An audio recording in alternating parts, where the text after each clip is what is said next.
3 mois sont passés depuis la disparition de Delphine Jubilard dans la nuit du 15 au 16 décembre 2020.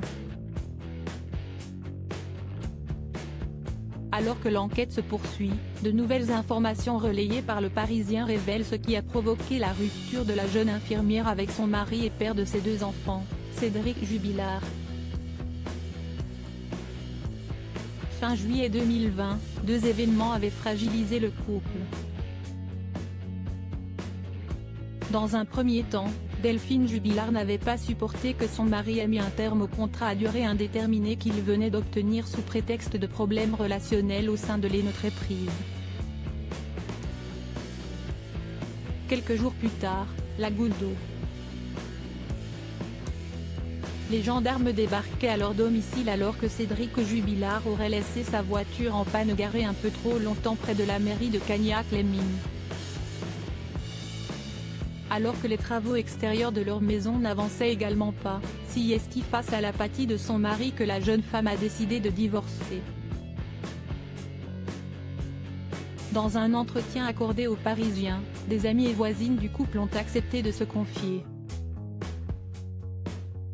Hélène a ainsi révélé, elle aimait trop ses 2 enfants pour les quitter comme ça, d'un coup. Je la revois encore marcher en direction de l'aire de jeu avec sa petite Elia dans la poussette et Louis sur son vélo.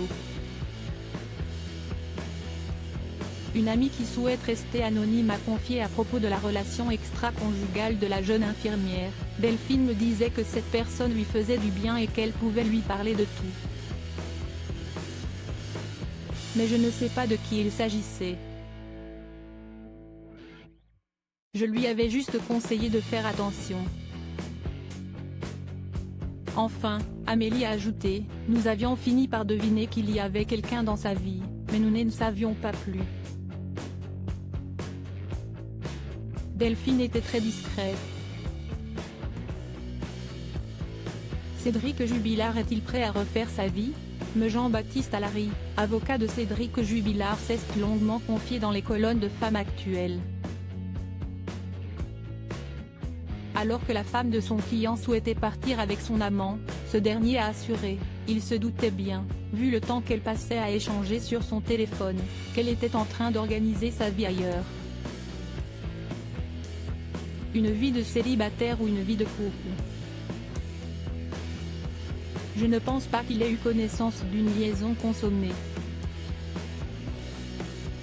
Mais tous 2 étaient en instance de divorce. De son côté, Cédric Jubilard ne serait pas prêt à refaire sa vie. Il est essentiellement concentré sur ses enfants, son travail. Et dans le fait de construire une vie aussi normale que possible.